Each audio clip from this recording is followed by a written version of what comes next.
It's the Locked On Flyers podcast for Monday, December 30th, your daily dose of Flyers news, analysis, and high quality content that sometimes a haircut is a good thing, right? Yeah, I mean, I guess.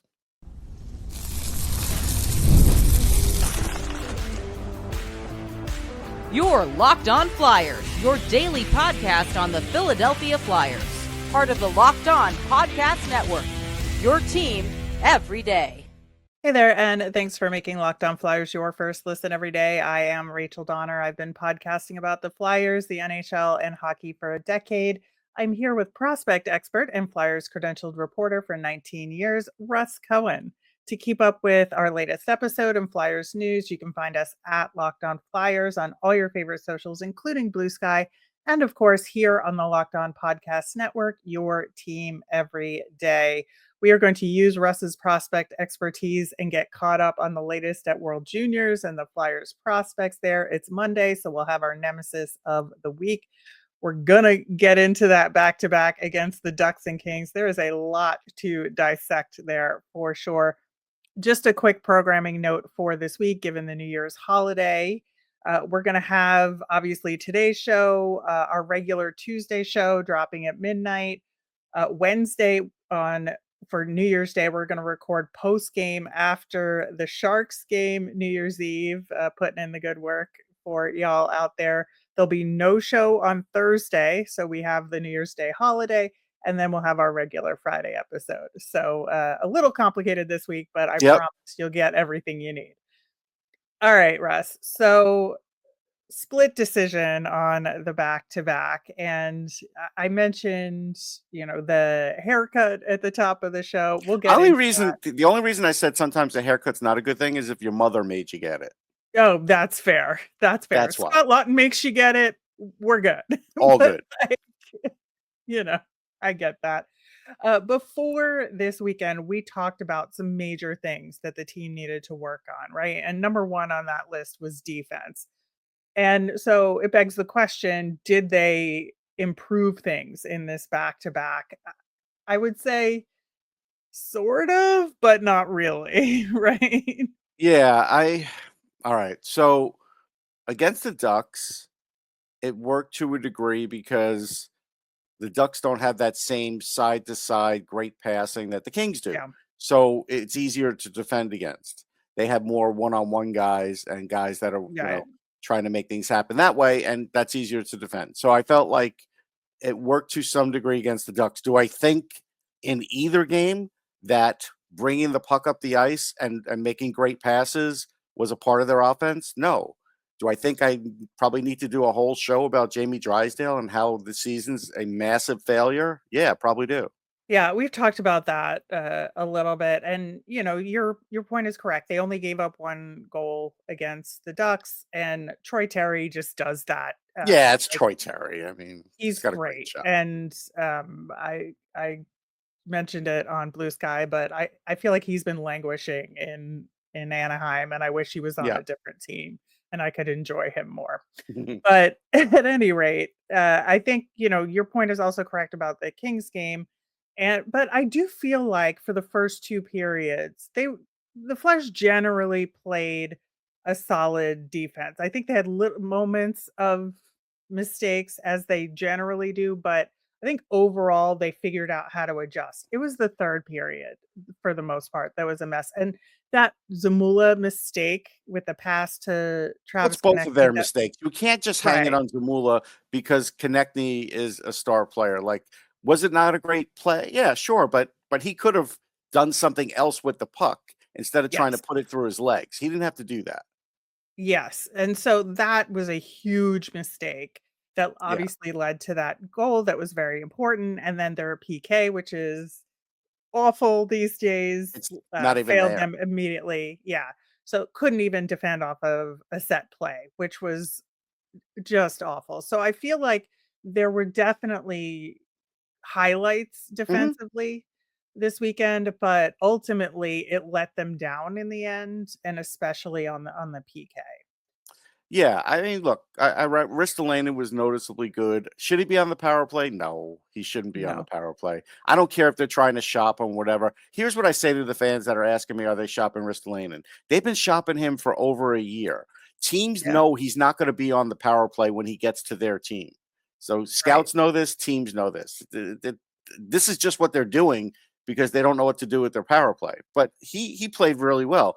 Nick Seeler was a tale of two cities because in that Kings game, he was awful. Now, I again think he's playing pretty banged up, but Yeah.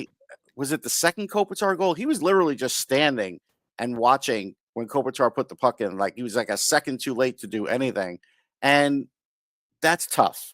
He really can't be in that position to do that. Is he overused? Yeah, he's probably overused. Yeah, I think so. I think that's part of it. And I think Risto had his moments, to your Mhm. point. I think, if we want to transition to the next thing we said they had to work on, which was the power play, they did put other people besides Zamula on the power play, True. including Risto. So Sanheim was on the power play again as well. So they Just were not the right making people. There is a right person. correct. We know where that person is. We know they have a winning record with that person, but that person is not able to play with the big club. Okay, Correct. He's not even there. So not an option for these games. correct. So I think that at least they were trying something and making an Yeah, that's true. adjustment and removing the thing that we thought was a major issue with the power play. They were over 5 and over 1, so it did not help Ofer is them in Ofer, the right? right.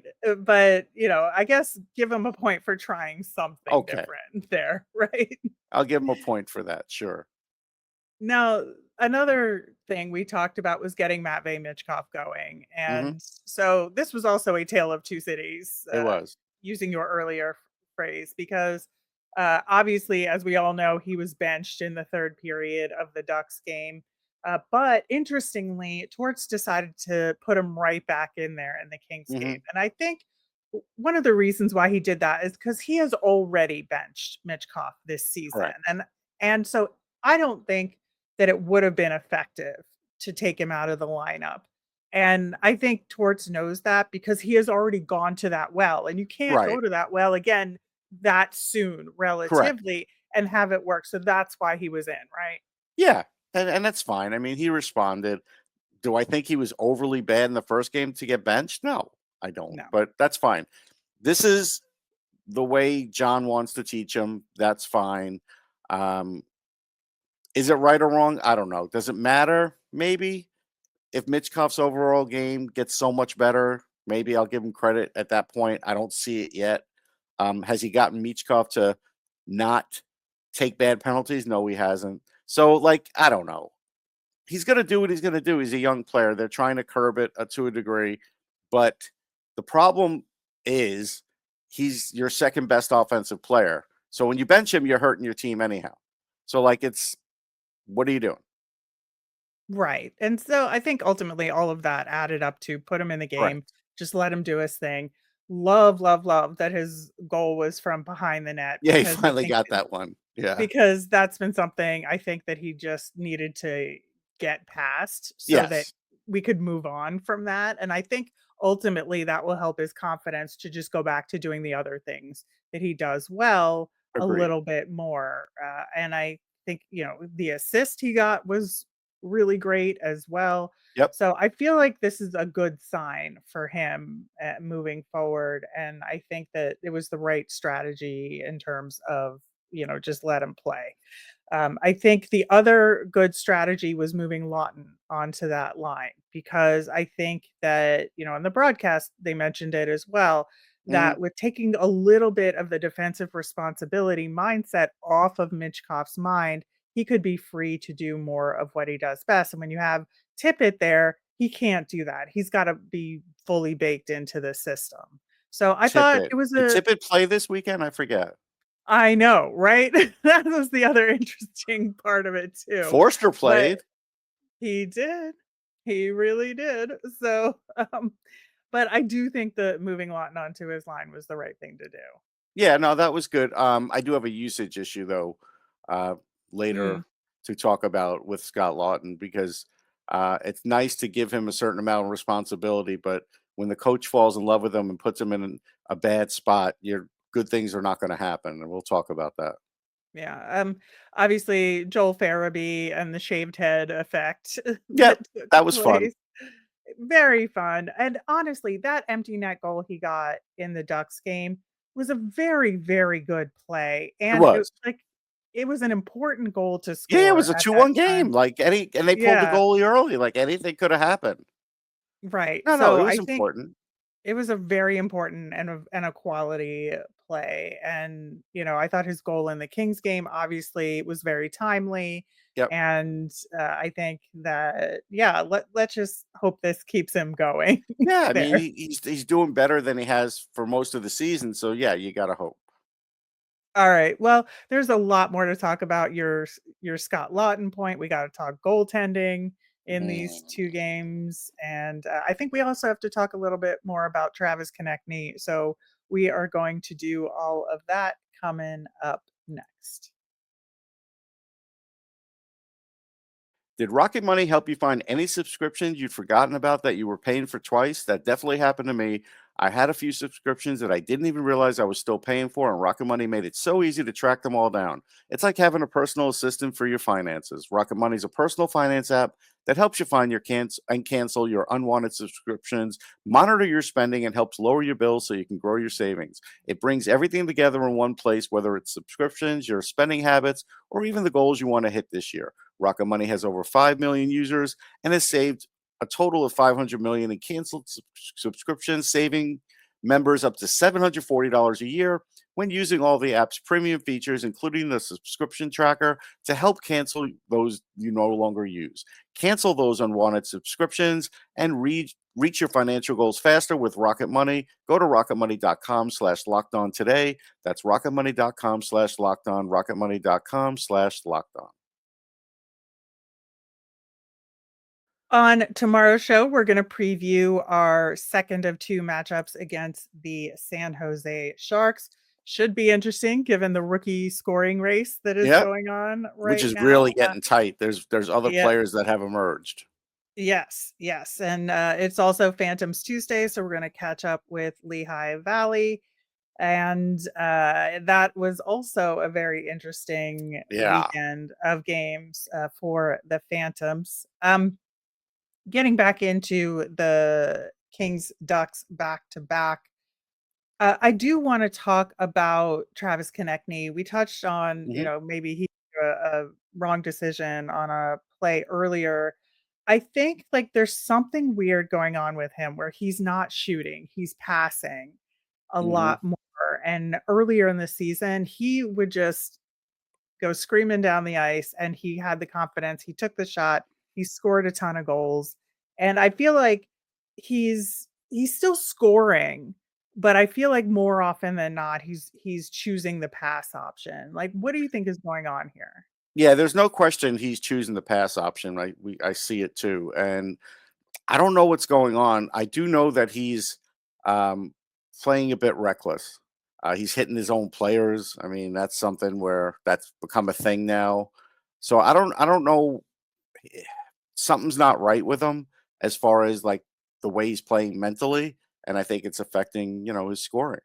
Yeah, I do think so, and I think that he looks best, honestly, when he's out there with Scott Lawton.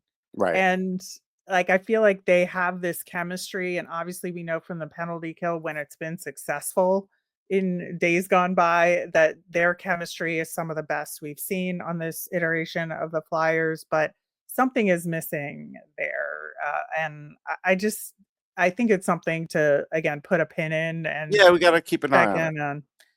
For sure. As far as the goaltending goes, I thought it was a really interesting decision to put in Urson against the Ducks Mhm. and Kolosov against the Kings because ostensibly you would reverse that, I right? would have reversed it, sure. I think in a perfect world, yes, but I do get it to a large degree just because Urson had struggled a little bit, and so you want to get him back on the horse immediately after the break.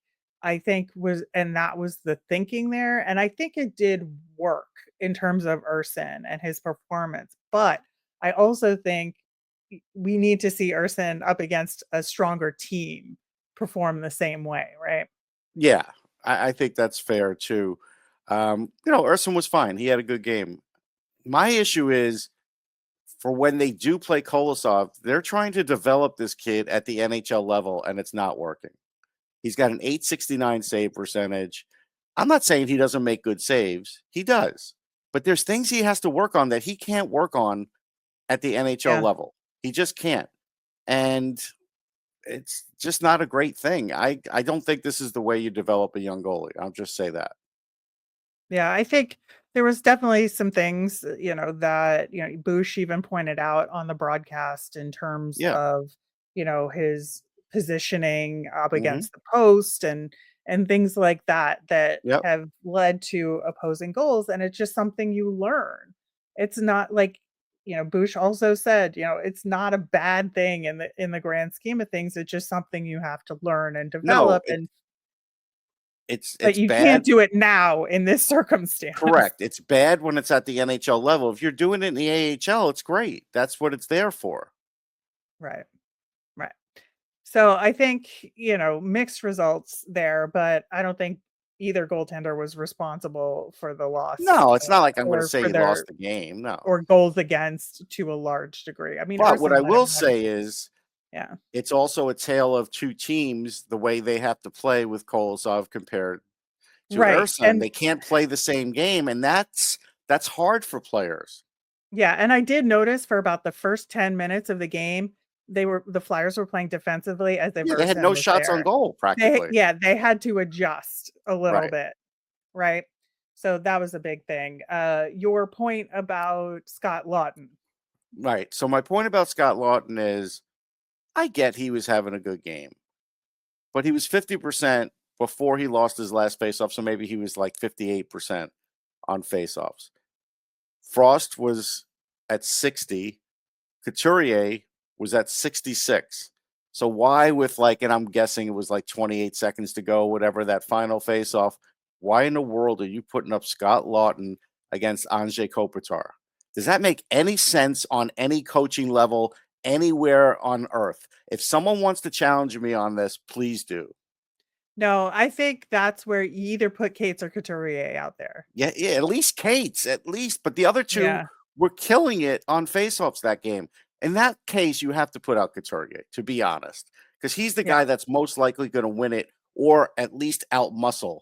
Lawton's not going to be able to do either. Kopitar won that faceoff, and the Flyers really never got the puck back. I think they Right. had one chance that missed the net, but that was it. Yeah, that's totally fair. And then I think, to kind of wrap up the weekend, John Tortorella post game after the Kings game said that they played better versus the Kings than the Ducks. And I think, if you look at quality of competition, sure, it looks like for large stretches of the Right, game, they played better against the Kings because they had to up their game to the Kings level. right. But I think that he's not 100% right there. No, he's not. I mean, look, they scored more goals. That's good. They also played against David Rittich. It's not like they even played Talbot. They played Rittich, who is prone to giving up some bad goals. Now, I'm not saying he did that game, but I'm just saying Right. there's a step down in goaltending, even though it's a step up in teams. Okay. You blew a lead. You blew a 2-goal lead, which I guess in the first time they did it all year in the third period. So I don't know how you Yeah. say that's good. I talked about the coaching with Lawton there. I talked about Sealer having that complete mental lapse. There was also times from a point in the second period when it didn't become points, but I felt like they were wearing the Flyers out. They're just passing side to side. They were going bing, bing, bing. Oh, and the Flyers were having trouble just keeping up. Yeah, the So, third period and was that's where it hit them. And especially that's where rough. it hit them in their last matchup. So honestly, from a coaching standpoint, they didn't give up 7. Okay. I guess that's a win. I mean, Yeah, what am I supposed to say, you know? I think, I just first stretches of the Kings game, they played better than they did against the Ducks. I will agree Sure. with that, but wholly, I would say not necessarily No. there. in terms of that statement. All right, we're gonna switch gears and talk about World Juniors because it was an absolutely This bonkers is why I weekend. say it's the best tournament in the world, because you can think you have it all figured out and you don't. Right. And so I think obviously two huge upsets with Latvia defeating Canada in a shootout, which Woof. like 14 shots without a goal. Oh my God. Anyway, and then Finland upsetting the United States in overtime. They're like two huge games with huge implications for medal rounds seeding, and this USA versus Canada game has even more importance to it Yeah, now. because now that they both lost one, sure. Matthew Shaper getting hurt Canada. There's no question. Yeah, They brought in Sawyer Minio, who's good. He's not Matthew Shaper, but he is good. right, But still, right. that hurts the way they can play their offense, right? So that's a thing. And to be honest, Canada just they fell victim to a team playing the trap, like it could happen to Yep, anybody. So I'm not going to kill them on that, except they stink in the shootout. And they did. just like I say with the Flyers, they need a shooting coach. The Team Canada needs to work on their shootouts when they get these guys together, like Hockey Canada, I should Yeah. say, because they should. Well, okay, there's a couple interesting things related to what you've already talked about. So Matthew Schaefer being out, it changed the blue line for Yes, Team Canada, right? So that moved Oliver Bonk wound up being paired with Dickinson, his London right. teammate, who he always plays with. And that was interesting because I think it actually helped Canada in their next game. It did, Uh, because it gave them the London Knights power play with Cowan there yep, too. yep, So there's a lot of familiarity that put bumper on Bunk on the bumper, yeah, and he got a goal. And yep. that helped my fantasy team. I actually do have a World Junior fantasy team. It's Oh my crazy. God, of course I you do. do. So then the other thing that I thought was interesting in that shootout, Jett Luchanko, who scored a shootout or excuse me, a shorthanded Shorthanded. Yeah. breakaway in that very game was not put out there. That's Why? Dave Cameron overcoaching. That's why. Yeah, It that was shows that he has a role for Luchanko and doesn't see him in anything else, and then probably figured he's not one of my best players. That's what he's telling you, which may not be right. true. And that's what was so weird about Luchenko's 3 games thus far, right? He had a little over 15 minutes in the first game, 21 shifts against Finland, right?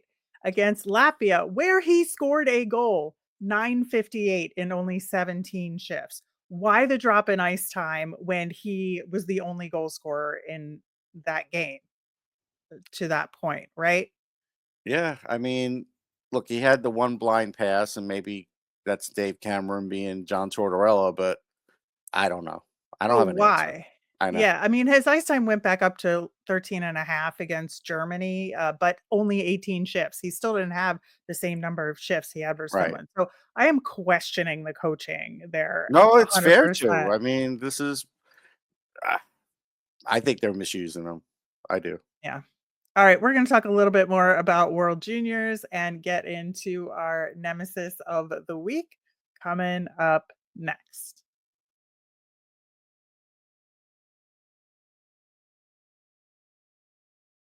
All right, so we were just talking Jett Luchanko, Oliver Bonk, and I think that obviously those 2 are now our standout players in this tournament. Again, just because Jack Berglund's out, Carson Bjarnason is nowhere to be found goaltending wise for Team Canada, which I kind of get.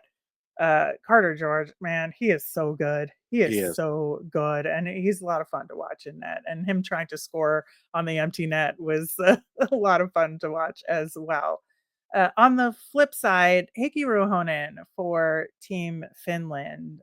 I think, he was on the ice for a goal against when they played USA. He's Hmm. definitely not finishing He's not finishing. on his chances. I just feel like whatever the dynamic, aggressive player that we saw at camp, like it just hasn't been there. And I don't know if it's usage and I don't know if it's being on that stage, but something is missing from what we've seen from him in the past. Yeah, it's just playing up in competition. It happens, and he's just not coming through on his scoring chances.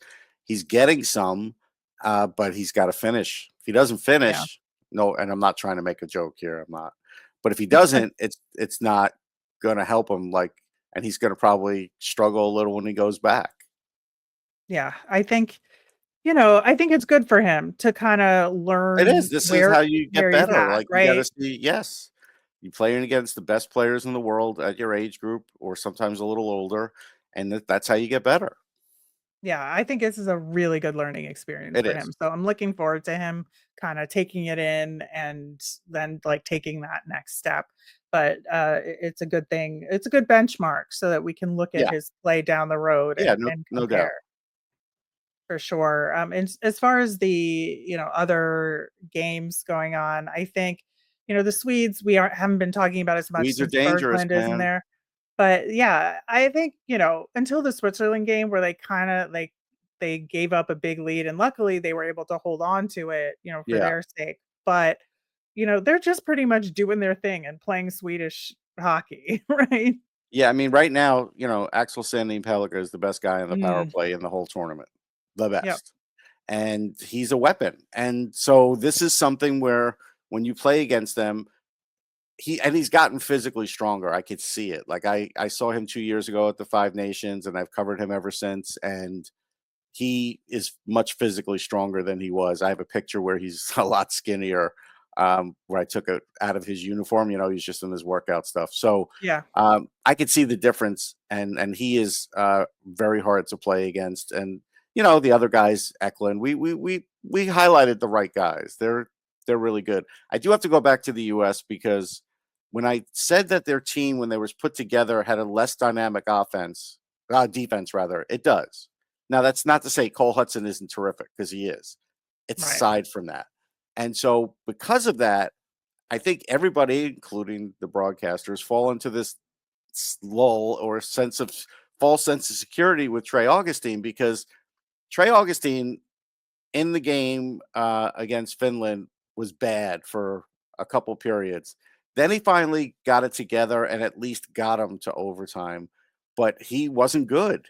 And No, and it's he does sad that that every now and he again. does, and this was a bad time to do it, because Finland's the kind of team that they're hard to play against. We always say they're hard to play against. That is their Yep. hallmark. And yeah, it really stung them. Now, it doesn't say they didn't have a chance to win that game. They did, and he helped at in the third period, but it took until the third period, and this is a little bit of a worry. As far as the games today, I'm a little interested in Germany versus Latvia because these are the two countries that gave Canada a hard time. So Right, now I want to see how they play against each other. But as far as the Flyers prospects, obviously, like we're not going to see Team Canada until that New Year's Eve game. right. Before that is the Sweden game, and there's also a Finland versus Latvia game. So that is when we'll see our Flyers prospects next. We'll talk about them then.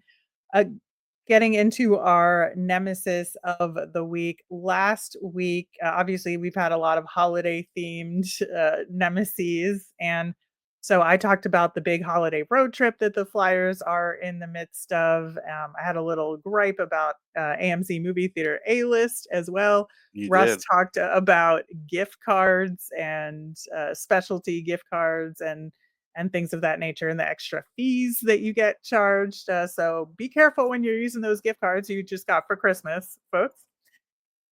For me this week, I think that it's part of a continuation of this road trip for the Flyers, but this week is the week where I probably am going to be watching the most hockey I will watch all year this week, and including NHL playoffs when all that's going on. Because I am not only watching the Flyers games this week that are late, but we also have all of those World Junior games. There's the big quarterfinal day on Thursday where there's 4 games in a single day. But then we also have the Phantoms games going on this week, as well as for me, all of the PWHL games happening this week. There's 4 of those. That is an insane amount of hockey to be watching. It's a And I lot of love this hockey. sport. I love this sport. Don't get me wrong. And that's why I'm here. But this is a big week for me hockey watching. Yeah, I'm watching 3 games a day. I'll be in person watching 3 or 4 in a day. Yeah. But I'm going to talk about, so is it end of the year or year end when you talk about the end of, 2024 coming to a close? And then does it have a hyphen or doesn't it? I know year end does, so we can get that out of the way. But the weird part about this is, and when you start looking at it online, it has more of a fiscal end of the year ring to it than end of the calendar year, right?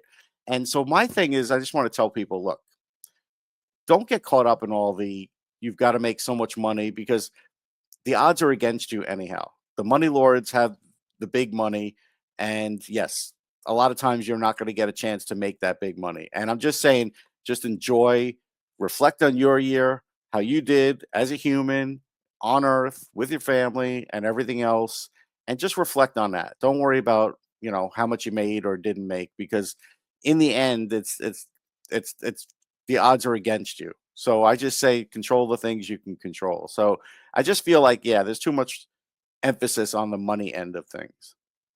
Yeah, in terms of evaluating how your year went Correct. and trying to make like New Year's resolutions Right. And I and all never of make a that. resolution ever. Well, I sometimes I make intentions, but I am not holding myself Because I don't to want to them fail in some myself. ways. So I don't even make it. It's I don't hard. do it. It's hard. So, yeah, I think I'm gonna try and read more. And I think that's Okay. an amorphous number. It's not Hmm. like saying I have to read 50 books this year. It's just saying Right. I want to read more than I did this past year. And I Okay. think that's That's good. achievable. So, Yeah, that's achievable. uh, so that's what we're going with this year. We're gonna have more resolutions for the Flyers later this week in our Yep. show. Looking forward to that. We'll be back tomorrow talking San Jose Sharks and Macklin Celebrini and Phantoms. Thanks for making Locked On Flyers your first listen today. For your next listen, find Locked On Fantasy Hockey. Become a fantasy hockey expert. Get the edge over your league mates with daily tips from Steal and Flip. Find Locked On Fantasy Hockey on YouTube or wherever you listen to podcasts. Have a great day, everyone.